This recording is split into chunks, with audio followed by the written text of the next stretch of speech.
10 years ago, people said around the Capitol, we need accountability. The legislators got to be accountable. I said in those days, and I say it today, not just the legislature, the executive branch, the agencies, the court system, the authorities. We have to look at how much we give them and how they spend it and what are the results. In doing some research on it, I found out that at the federal level, there were 40 programs that for the past 20 years have been funded every year, and nobody knew what they did. Last year, they cut out 10 of them, and there hasn't been one negative action to the Congress for cutting out those 10 programs.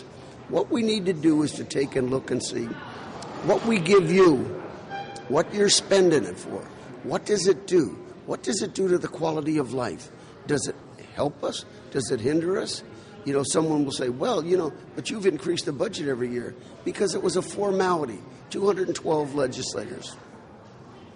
But we also need to look at ourselves, which we do every 6 months. Then we need to look at the judiciary. We look at the agencies, the authorities, and the governor's office himself.